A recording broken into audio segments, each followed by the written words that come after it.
مساء الخير اخوان. اخوان سابقا قبل يعني هسه هجمت علينا السبالت وتقنيتها والكارتات الحديثه.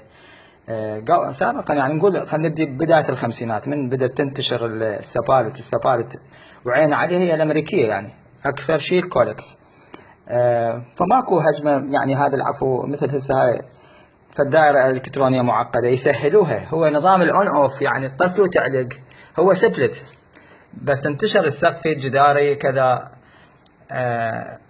قصدنا من هالكلام دخلت التايمرات. شنو فائدة التايمر؟ هسه هذا عندنا ديلي تايمر، هذا اذا تشدون سبلت واحدة يعني حتى تاخروا عن الكهرباء في راد لكم ابو البنين يعني وخمس دقائق هو من كيفه يشتغل.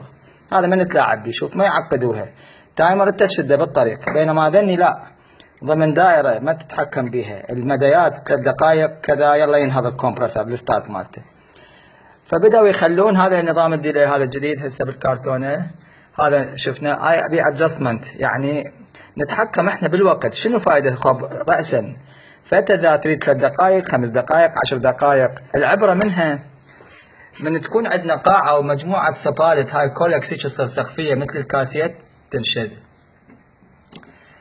اذا كلها تجي عليها الكهرباء خصوصا ترى هي تشتغل على 220، يصير طلب على الخط، يعني حتى لو هو 3 فيز الخطوط نوزع مثلا فد 10 سبالت منها 10 يعني 30 كقاعة كبيرة. بينما لو موجود هذا نشده، هو كان طبعا ملدود به، نسوي مثلا هذا ورا دقيقتين ينهض، هذا نسوي ورا 3 دقائق، هذا 4 دقائق، فندرجها نتلاعب بالادجستمنت في سبيل يكون مديات بداية التشغيل تخدمنا. فهاي انتشرت الفكرة. كل ما نشوف هسه ديلي تايمر يجي على بالنا نظام الكولكس، ذول القدامى يعرفوها تنشد. وبدت الشركات تخليها بالباكجات انتشرت، يعني الساعة بالسوق متوفر. اي هاي خدمة لبداية التشغيل، وكلش مهمة عندنا بداية التشغيل حتى الكيبل لا يتأذى لا يصير عليه طلب. فحبينا نراوي لكم اياه. هذني هاي الثابتة، هاي الثابتات، وهاي المتغيرة، هاي المتغيرة الادجستمنت.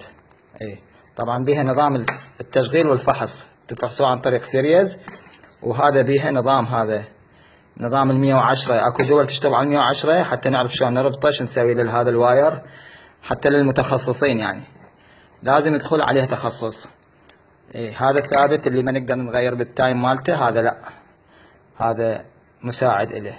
ونقدر احنا اي واحد يشتغل بمجال السبارت يتلاعب، بس لازم عن طريق كونتكتر، يعني ما يصير هذا يربط رأسا على الكمبرسور. لازم عندك نظام الكونتكتر اللي هو هذا نظام هذا الكونتكتر، هذا الا عن طريقه يعني كونتكتر كبير. هذا شوف هسه هذا التايم هم مالته، هذا هم وياه. اي هذا نتلازم وياه. هذا هسه لو نجيبه هنا، هذا نجيبه هنا، هذا دائما بصفه، يتخلى هنا بالشد بصفه. المن يغذي القلب مالته، ما يغذي الباور. اذا لازم نعرف وين الربط، لازم شوي عندك اطلاع بالربط. هي خريطة معينة وان شاء الله سهلة. حبينا نراوي لكم اياها. هاي نوع من الحماية، طبعا هي تدخل من ضمن الحماية. اي تحياتي.